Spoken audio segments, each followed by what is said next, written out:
with disappointment after a job loss. That's what I'm talking about today. A lot of times when you're dealing with disappointment after a job loss, sometimes it can also be like devastation, especially if you have put your heart into what they want, right? Like you read the job description, you screened it, you done your STAR interview questions, you mapped everything out, you made sure it made sense, you lined everything, you matched your experience to the job description, you formulated your STAR answers, and you did well. And you know that you did well because not only did you do well, the recruiter or hiring manager, you heard back quickly, right? Like sometimes you have an interview and they'll say, give us to the end of the week, this and this and that. And sometimes they say that because that's really the process, and sometimes they're just telling everyone that. But the point is that you did well, like you got to the next level. So then you heard from the recruiter that day or the end of the day, the hiring manager or whoever's in between, and they told you like, oh, you're good to go. They loved you, you did great, this and that. They're ushering you to the next stage of the interview process. And sometimes, like myself, I've done this too, right? Like you try to get the second interview as early as you can, right? Because if you've been thinking about that job for a week, it depends on how fast they call you, right? If you saw the job post to come up, something and you said, yes, I can do this, or you felt good about it, it lined up. And then once you hear back from that hiring manager or you apply for a job and like they called you back sooner than you thought, or like when you least expect, you was giving it like 2 weeks to hear back and they called you like you submitted it that Monday and you heard back from them like that Friday. So like you're feeling extra great, like they love your resume, all of the good stuff. So then you get to part one. And like I said, you do your interview, everything goes great, you're ushered into that next step. Now you're feeling even more confident because remember, everyone doesn't even get to step two of the interview process. And a lot of times, I'm just going to put this out there, sometimes like you have these extra aggressive recruiters and they'll tell you like, oh, they're hiring quick or they're moving quick. And they can tell you that from their standpoint, but the hiring manager or the company still has like their level of like what their normal is for their role. If they're interviewing candidates for 3 days and then feedback is going to take a week, like that can easily switch things up as well. So a lot of times with recruiters, sometimes they are extra aggressive or over promising, and it's not the reality of the matter, right? So you still have to go by their hiring process. So then you hear from that, so then they got good news, you're going to the second round. So now you're in the second round. So we're already, like if you're at the second round, sorry, drink some water. If you're at the second round, let me sort it. I talk fast by nature, guys. So it's just I think fast and I talk fast, and sometimes it's coming at the same time. So just being with me. Anyway, now you're going to the second interview, right? You're going to the second round. Now, for the second round, you want to make sure that your answers are more elevated, depending on, like, if you're meeting with a VP, EVP, depending on what the next step is, vice president, that kind of stuff. Well, VP is vice president, but you know what I mean. The next level of whoever is that department. So maybe you passed the first round with the hiring manager. Maybe that's like the director of the role. And then now you're going to the second round. And the second round, sometimes it's just like meeting the rest of the team. Because usually in a healthy job market, you're not the only person, even though the recruiter is saying all of this stuff with you, you're not the only person that's gotten that feedback. A lot of times, sometimes there's like the top 3 people, sometimes there's like the top candidates that will get to that next round. So like I said, there's still hope because a lot of times if you only made it to the first round, the recruiter will hear back and say, no, you're not getting to the second round. They email a different bunch of candidates who have made it to the second round. So now you got to that second round, and depending on that company, like I said, that life cycle, depending on how long that interview process takes, that's what it's going to be. So now you are like, you're feeling great, you're feeling good, you're practicing more depending on the title of the person that's going to be hiring you. And you want it to be like more high level, like maybe they want to know at this part of the interview, now they want to more so know how you think, right? Not about how you operate and maybe like the hiring manager's first interview. The team maybe wants to more see like, how do you think? How do you fit in? How do you problem solve? when things are coming at you, how quickly do you turn it around? How quickly do you, are you a solutions oriented person? Like this channel is solutions oriented. This is not the drama channel, the gossip channel. It's not this channel. This channel is for that, and they're doing very great as well. But yeah, so this is solution oriented. So in the interview, they're also looking for how solutions oriented are you? Are you, I used to say at my old job when I was a lot of, my background, you don't watch that video about toxic pharma. And I talked about how like there was a manager there, and that's part of the reason why I left is that she would just elevate smoke. You know what I mean? Like it's like how like the smoke detector goes off, but it doesn't mean that the whole building is on fire. A smoke detector can go off because you know that, especially if you live like I live in a high rise with and like the smoke detector can go off for any little thing. Like you could be cooking bacon and the smoke detector goes off. Does that mean that the building is on fire? So that's why I use that analogy of like elevating smoke. It's like elevating smoke. Nothing's really happening, just like, not being solutions oriented. So again, that's what they're looking for in that second interview. So now you got to that second interview, you did great. Again, a lot of times recruiters will say like, you're doing great. They loved you, this, and that. Now at the second interview, it's different skills that they're looking at, right? Because now you're not dealing with one person's buy-in, you're dealing with three people's buy-in. Like maybe they're looking at how do you fit in with the culture? Not only how do you problem solve, how do you deal with cross-functional partners? Are you professional? Like what's that about? What's your take on how this? So they're more so probing into like how do you think and how do you problem solve, but it's more so like your mindset and how do you think and how does that fit in with the team. And a lot of times, like it's like the hiring manager would be the first set of like your technical skills, but then the second interview when you're dealing more with more people involved, it's going to be more about like the culture and how do you fit in. So now you've done all of that stuff, you've done all that, you're feeling great. If you push the interview out, you could be thinking about that job for like 2 weeks straight. Like recruiters are calling you about other roles. You're not even worried about like your head down. Your head is down, focused on this one role. Right? So now here comes that rejection email. And it doesn't line up to anything that the hiring manager has been pushing to you, has been saying to you. It doesn't match any of the feedback. And you're not only disappointed, but I'm talking about devastation. Devastation when you saw a light at the end of the tunnel in your finances. You saw I'm finally getting in. You saw the stars are aligned, And if you're someone like me from a faith background, you're looking at it like, yes, faith, and because again, like myself, I pray before every interview. And I pray before the next interview. And I pray after the interview. After I end that call, if it's Zoom or whatever it is, after I end that call, I go back into prayer. So if you're a believer, that's a different thing because it's like that disappointment can be devastating because it's also like you prayed. But I want to take this time in this video to say, because you prayed about it, you have to give it more weight. You have to trust. You have to trust that that door was closed for a reason.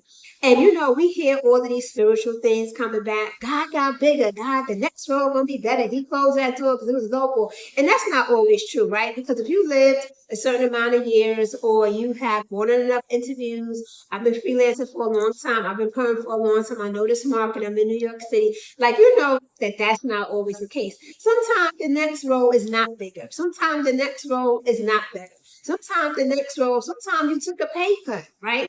Because you have bills to pay. So it's like you took a pay cut, and because you took a pay cut, you're still entertaining other roles. So we don't want like the church answers or whatever, even though like it's true, but it's like, no, because the next door is not always bigger. And another thing I was going to say is that it's okay to grieve a role. A lot of times there's a lot of stigma, like especially if you're a believer or maybe you're not a believer. And I'm not here to convert. This is not the channel for conversion. I have a faith channel. That's another channel. This channel is more dealing with people and realistic expectations and realistic guidelines, And it's still, you can have faith, right? Because unbelievers have faith. Like they have faith too, whether it's faith in the universe, faith in crystals, faith in whatever you think about faith and manifestation. There's some faith with that as well. Now, is it the God faith? No, because it's different, right? Different levels of faith. But anyway, like I said, that's the other channel. That's the faith channel. So, like I said, so you're devastated. And like you have to grieve that role because for 2 weeks or sometimes 3 weeks, right? If it's like a FANG interview, a FANG company, and it's like, and I hear them talk about like 5 to 7 rounds. Like I heard 5 rounds is kind of like a good thing. Sometimes you hear people going to like 7 rounds, especially like if you're in fishbowl, and you will just hear like the gruesomeness. And another thing is that you don't know what the isolated conversations are like, right? Like your recruiter got great feedback and you got great feedback from the hiring manager, but maybe for the team, now we're bringing you into the soft skills, problem solving skills, solution skills, and culture skills. How do they see you fitting in with the culture? Because let's be honest, especially in this economy, like people like attracts, like, right? And a lot of times people like to hire people that either look like them or think like them, or they feel like they can fit in with them as well. And sometimes when they are, like sometimes the hiring manager is keeping it as job description. And then sometimes when you're going into that second layer of the culture, they're more looking like, okay, can I get something to eat with this girl after? Can I see her at the Christmas party? You know what I'm saying? Is she relatable outside of work? So they're looking for that as well. That's what the other team members are looking for. And that's where more so like the soft skills come in at. They're seeing more so how you fit with the culture. So again, it's kind of like how you have like that role because I've done it. It goes. It matches for both sides. Like you can have that role. Like it seems like it's a great role, but then you get then a recruiter 20 minutes later or next day says, "Lenora, I got another role for you," and it's like this role seems even better. And better doesn't always mean pay. It could just mean like it's a better title or it's a better way that you can put your skills out there more. Like it's better for you on your resume or for your profile, whatever you want to do. If you want to get promoted or whatever, that's fine as well. But I'm talking about, so now after you hearing all of that, you're devastated because you got in this awesome feedback from the recruiter. Told you this makes me that, but remember that recruiter or that hiring manager, your feedback is only as good as until they meet the next person, right? So today meet the next person. So the next person could be like, oh, we love her. She's great. She'll do perfect with the team. But now they met the next person after you, Mark or Jessica, and they feel like they work with the team better, or they have the company that they like, or it's their competitor, right? A lot of times you'll see companies and like they'll hire you and then you'll go get a job at their competitor and their competitor will hire you. Sometimes that's where they're hiring you because they want to know like those secrets, even though you shouldn't share, but they dress it up and like, how did their workflow work or, how are they doing this? So they also hiring you for that, right? Everybody's using everybody. Let's be honest. Like we all, like no matter how you dress it up and put it, like I have my flower on, to dress up my athletic outfit. Like I have on my t-shirt, my spandex shirt, I have on my cargo workout pants. But I put this flower on because I wanted to put this in the interview to talk about how like I dressed this up. You see what I'm saying? Like I dressed it up. So no matter how it's dressed up, the role is still the role. And you'll hear the things like, God got bigger or the next door is bigger, better. And like I said, sometimes the next door is you had to take a pay cut. Sometimes you had to settle because like your rent is due, your mortgage is due. You got to do what you got to do.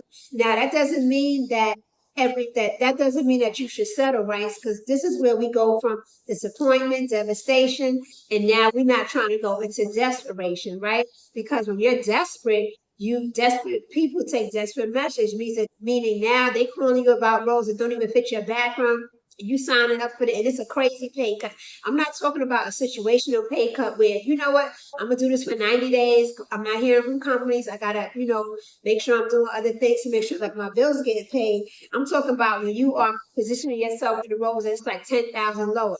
And what you don't get is that an interview process is still an interview process. You settling for less or going beneath your salary requirements or beneath what you're already praying for. First of all, if you're praying for something and you have alignment with it and you have faith for that thing, have faith for that thing. Have faith for that thing. Don't go behind, like, don't try to like, oh, I gotta, because God don't need your help with making it bigger. Like he opens the doors, you know what I'm saying? And if you believe in the universe or you believe the universe open the door, like I said, this ain't the channel for that. My faith channel is over there. But again, you have to still grieve that job and deal with it, right?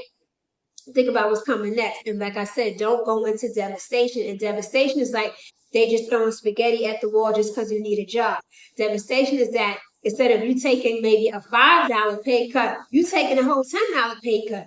Now, I'm not here to judge your finances. I have another video about your runway, and that video talks about how does your runway look, and because your runway depends on, like, you might have to take that job that's paying $10 less for a little bit of time just to get your money back up, or at least to get caught up on your bills.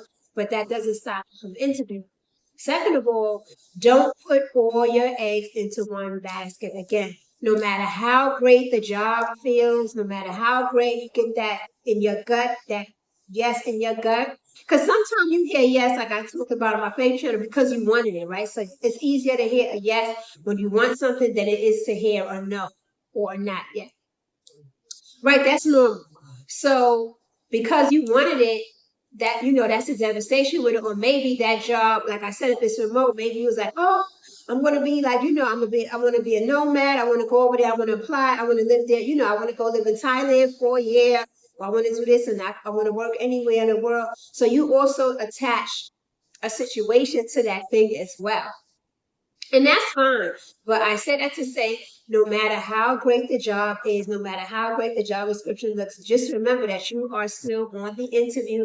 You are not the only person, that you are not the only candidate. Now, if you get to the second round, it might be the next 3 people or the next 5 people, right? And depending on the company, if it's going to like the third, some companies have 3, 4 rounds. So maybe the third round is like now you're meeting with like the managing director, like maybe they are the ones that signing the check. They want to make sure like they're good to go as well. So now different people are looking at different things. So this is where you have now the collective feedback. You got your yes, you got your great for the first interview, you went to the second one, and now the second one is more like, well, we kind of like this one more. We like Jessica more, or we like Jim more. We could see, they could see him at the Christmas party. They could see them ordering, on the Uber to go pick up it at what is it? The place I like, Sweet Greens. Like we see them going to Sweet Greens, picking it up and all that stuff. Like, so they're looking at that. And remember, when you have different people that's part of an interview process, especially like a team interview, you have different mindsets and people are still looking at different things because we're all different. I might be, somebody like me, I might be looking like, oh, I love her top. You know what I mean? Like that might be the first thing I see because that's my gift and that's also my passion. Where somebody else might be looking at, they're asking you all these extra questions to kind of deep dive on your technical skills or how do you think. Another thing is that you have to also look out for, because this is easy, right? Because now I'm talking about disappointment and devastation, is that now you're going back and you're beating yourself up because you didn't get the role. You're like, wait, maybe my cover letter should have been more. Maybe this should have been more. Maybe my resume. And no, you have to remember that you got through all of those rounds. And getting through all of those rounds, that's not an easy feat. So, did I like to see the camera? Sorry. But I saw it, but I don't know if you guys saw it. That's not an easy feat. So, think about it. Take a breath. Take a minute. Decompress. Be thankful that you got through this many rounds. And now you know what it takes to have different interviews.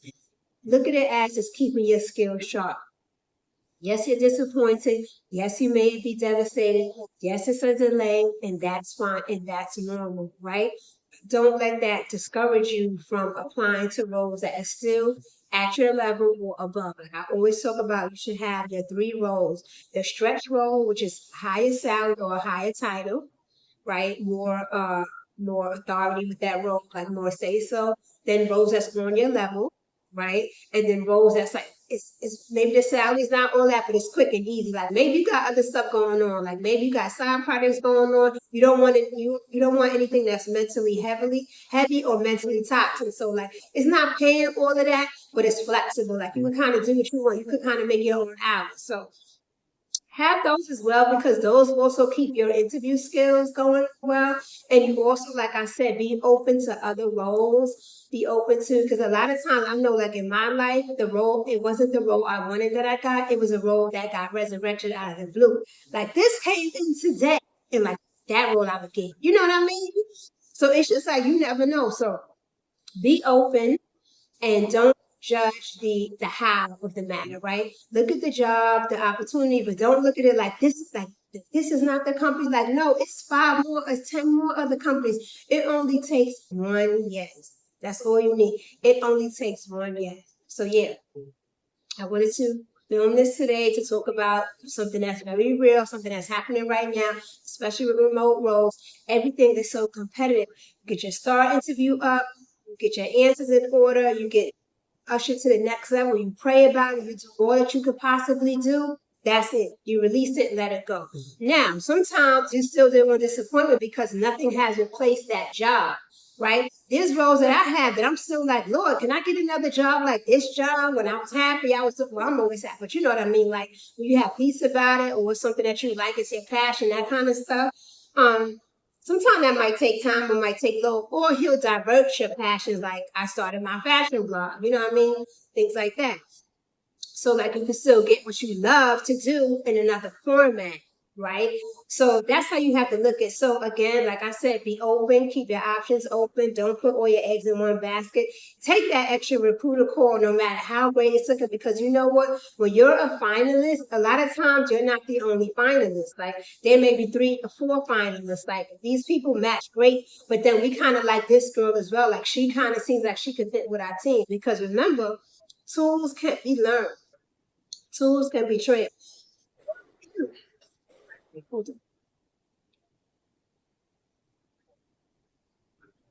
can learn about tools, right? Once you fit in with the culture, they like you, all that stuff. Anything else you can learn about. So it's more like your soft skills, how do you fit in with the culture and that kind of stuff. But anyway, hope you enjoyed this video. If you're feeling discouraged, disappointment, or you know somebody that almost got the job, or like this is like offer number 3, this is like rejection number 5 in their inbox after they went through 2, 3 multiple rounds.